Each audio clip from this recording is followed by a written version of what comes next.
Friends, welcome to my channel. ఎలా ఉన్నారు మీరు అందరూ? కామెంట్ సెక్షన్లో నాతో షేర్ చేసుకోవడం మర్చిపోవద్దు. ఈ రోజు వీడియోలో నేను మీతో షేర్ చేసుకోబోతున్నాను లెసన్స్ ఐ లెర్న్డ్ ఇన్ 2018 అన్నది నా లైఫ్లో బెస్ట్ అండ్ ప్రొడక్టివ్ ఇయర్ అండి. అంతేకాకుండా లైఫ్ నాకు చాలా కొత్త విషయాల్ని నేర్పించింది ఈ 2018లో. అవేంటి అన్నది నేను మీ అందరితో షేర్ చేసుకుంటాను. ప్లీజ్ మీరు మీ అందరి ఎక్స్పీరియన్సెస్ కూడా కింద షేర్ చేయండి. సో వాటన్నిటిని చదివి మనందరం ఇంకా బోల్డ్ విషయాల్ని నేర్చుకోవచ్చు. ఇంకెందుకు ఆలస్యం, let's get started. First lesson నేను ఈ 2018లో నేర్చుకున్నది ఏంటి అంటే comparison kills your Joy. Compare చేసుకోవడం అనేది నిజంగా మన హ్యాపీనెస్ని తగ్గిస్తుంది అన్న విషయాన్ని నేను ఈ 2018లోనే నేర్చుకున్నానండి.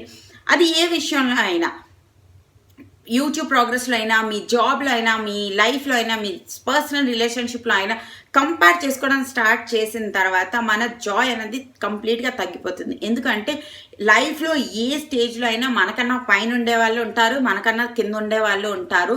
మనం ఎప్పుడు మనకన్నా పైన ఉన్న వాళ్ళతో కంపేర్ చేస్తాం, అది ఎప్పటికీ ఆగదనమాట. సో మన అచీవ్మెంట్స్ని మనం తక్కువ చేసుకుంటున్నాము అన్న విషయం నాకు ఈ సంవత్సరం బాగా అర్థమైందండి. ఎందుకంటే నేను యూట్యూబ్ ఛానల్ స్టార్ట్ చేసిన కొత్తలో చాలామంది కొత్త యూట్యూబర్లు రోజుకి 3-4 వీడియోస్ కూడా అప్లోడ్ చేస్తూ ఉండేవాళ్ళు.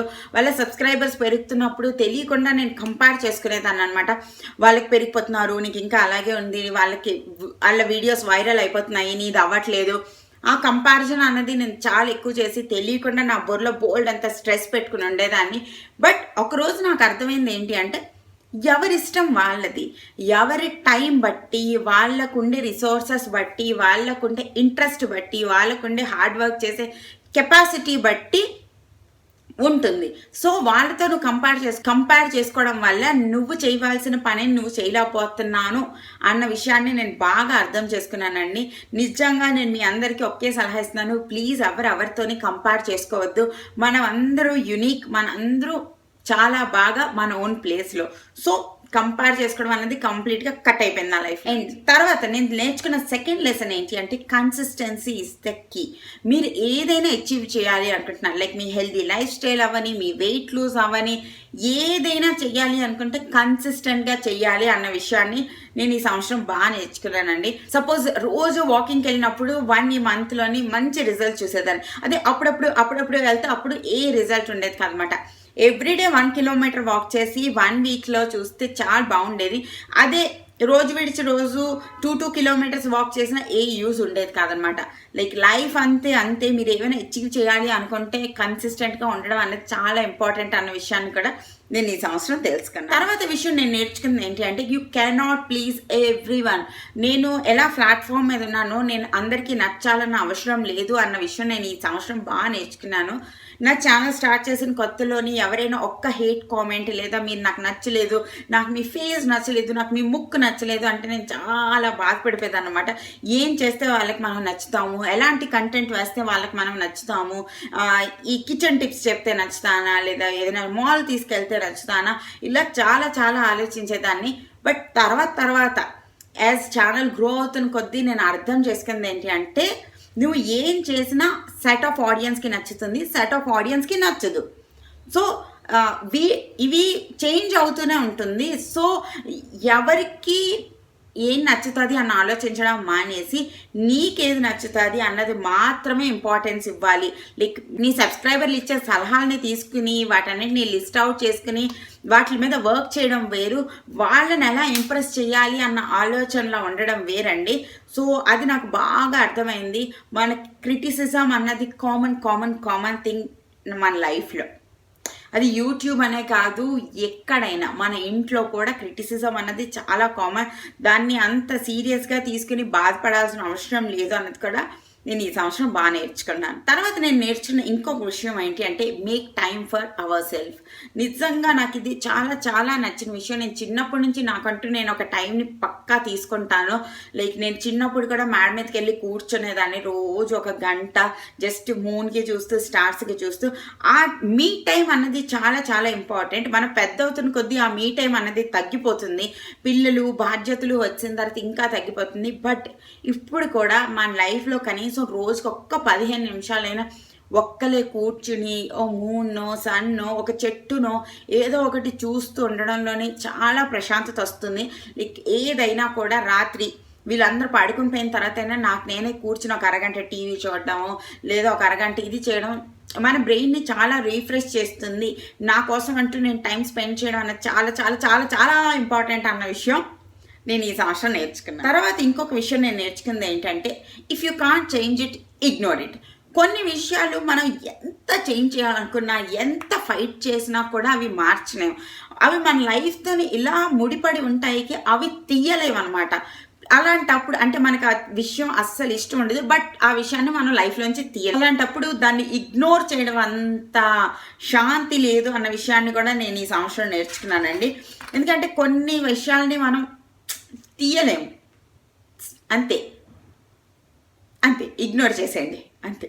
అండ్ తర్వాత నేను నేర్చుకున్న ఇంకొక విషయం ఏంటి అంటే, మన మెంటల్ హెల్త్కి కూడా ఈక్వల్ ఇంపార్టెన్స్ ఇవ్వాలి ఫిజికల్ హెల్త్కి ఇచ్చినంత. ఎందుకంటే ఫిజికల్ హెల్త్ అంటే మనకి లైక్ వెయిట్ మిషన్ మీద నించున్నప్పుడు తెలుస్తుంది, మీరు రెండు ఫ్లోర్లు ఎక్కినప్పుడు తెలుస్తుంది. బట్ మెంటల్లీ మనం అన్హెల్దీ ఉన్నాము అన్న విషయం మనకి డిప్రెషన్లో ఉన్నప్పుడు తెలుస్తుంది. మనకి కాన్ఫిడెన్స్ ఉండదు, ఎవరితోనైనా మాట్లాడాలంటే భయం వస్తుంది. ఇవన్నీ మెంటల్ హెల్త్కి సంబంధించింది అనమాట. సో ఈ రోజుల్లోని మెంటల్ హెల్త్కి కూడా ఈక్వల్ ఇంపార్టెన్స్ ఇవ్వాలి. లైక్ మనల్ని మనం అబ్జర్వ్ చేసుకోవాలి అన్న విషయం నేను ఈ సంవత్సరం బాగా అర్థం చేసుకున్నాను.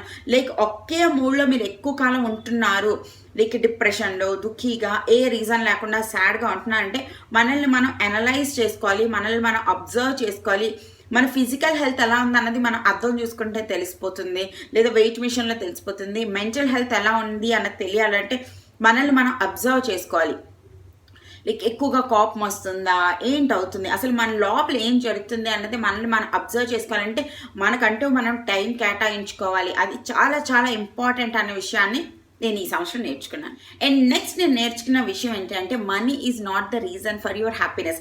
హ్యాపీనెస్ అన్నది మనకు తీసుకోవలసిన డెసిషన్ లాంటిది, అది ఒక హాబీ లాంటిది, అది ఒక ప్రాక్టీస్ చేస్తే వస్తుంది అంతే తప్ప ఇది దొరికితే ఇలా హ్యాపీగా ఉంటాము, ఇది జరిగితే ఇది హ్యాపీగా అవుతాము, మనం ఇల్లు కొనుక్కుంటే మనం హ్యాపీగా ఉంటాము, లేదా మన పిల్లలకి క్లాస్ ఫస్ట్ వస్తే మనం హ్యాపీగా ఉంటాం, ఇలా ప్రతి రీజన్కి హ్యాపీనెస్ని కలిపామంటే మనం ఎప్పుడు హ్యాపీగా ఉండలేం. హ్యాపీనెస్ అన్నది మనకి ఇన్బిల్ట్గా మనం అలవాటు చేసుకోవాల్సిన విషయం అనమాట. అప్పుడు మీరు ప్రతిదానికి హ్యాపీ అవుతారు. బట్ అంటే ఎక్కువ మంది మనీ అని ఎందుకు అన్నాను అంటే, ఇది కొంటే నేను హ్యాపీ అవుతాను, ఇది దొరికితే నేను హ్యాపీ అవుతాను, ఇది నేను పర్చేస్ చేసి ఉంటే నేను హ్యాపీ అవుతాను అన్న థింకింగ్లోనే నేను 2018, 16, 17 పాత సంవత్సరాలన్నింటిలో ఉండేదాన్ని. బట్ ఇప్పుడు నాకు అర్థమైంది మనీకి హ్యాపీనెస్కి అస్సలు సంబంధం లేదు అన్న విషయం. తర్వాత విషయం నేను నేర్చుకుంది ఏంటి అంటే, ఫైనాన్షియల్ ఇండిపెండెన్స్ అన్నది ప్రతి ఉమెన్కి చాలా చాలా చాలా ఇంపార్టెంట్ అండి. చాలా అంటే చాలా నేను మాటల్లో చెప్పలేను. సో అందరూ ఏదో ఒక విధంగా చిన్నదో పెద్దదో జాబ్ చేస్తూ ఎర్న్ చేయడం అన్నది చాలా అవసరం. అది మీకు తెలియని ఒక చాలా స్ట్రెంగ్త్ ఇస్తుంది, మనకు ఒక బ్యాక్ బోన్లా నుంచి ఉంటుంది. అది తక్కువ డబ్బులైనా ఎక్కువ డబ్బులైనా మీకు ఒక మంచి సాటిస్ఫాక్షన్ ఇస్తుంది అనమాట. లోపల నుంచి నాకు అనిపిస్తుంది, ఓకే నేను జస్ట్ లెగసీ తిని వంట చేసి పడుకోవట్లేదు, నేను నా కోసం ఏదో చేసుకుంటున్నాను, నేను నా కోసం ఒక డోర్స్ ఓపెన్ చేస్తున్నాను ఏదైనా అచీవ్ చేయడానికి, ఎంజాయ్ చేయడానికి. నేను ఇవన్నీ ఎంజాయ్ చేయడానికి నేను ఎలిజిబుల్ అన్న ఫీలింగ్ మనకు వస్తుంది. ఎప్పుడైతే మనం ఎర్న్ చేస్తామో మనం ఈ లైఫ్ని ఎంజాయ్ చేయడానికి మనం ఎలిజిబుల్ అన్న ఫీలింగ్ నాకు ఎక్కువగా వస్తుంది అనమాట. ఇంతకుముందు సంతోష్ నాకు రెస్టారెంట్కి అన్నిటికీ తిప్పినప్పుడు మనసులో ఎక్కడో లోపల ఉంటుందన్నమాట, లైక్ డబ్బులు వేస్ట్ అయిపోతున్నాయి కదా అన్న ఫీలింగ్ ఉంది. ఇప్పుడైతే నేను ఆన్ చేయడం మొదలు పెట్టానో అసలు నాకు అలాంటి ఫీలింగే లేదు. సూపర్గా మేము అప్పుడు వెళ్ళే వాళ్ళకన్నా ఇప్పుడు చాలా వెళ్తున్నాం. ఫైనాన్షియల్ ఇండిపెండెన్స్ అన్నది మనం ఎంజాయ్ చేయడానికి ఎలిజిబుల్ అన్న ఫీలింగ్ అని తెప్పిస్తుంది. అది నాకు జరిగింది. మరి మీరేమనుకుంటున్నారు అన్నది నాకు కింద కామెంట్ సెక్షన్లో షేర్ చేయండి.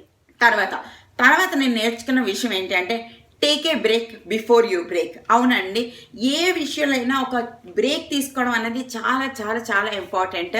లైక్ మీరు చూస్తే యూట్యూబ్లో కూడా నేను ఎవ్రీ డే వీడియోస్ అప్లోడ్ చేస్తాను. ఒక్కొక్కసారి అది ఎంత హ్యాటిక్ అయిపోతుంది, ఎంత చిరాకు అయిపోతుంది అంటే అస్సలు మిక్సప్ అయిపోయి అన్నీ ఉంటుంది. సో ఒక 2 days బ్రేక్ తీసుకుంటే మీకు చాలా హ్యాపీగా అనిపిస్తుంది అనమాట.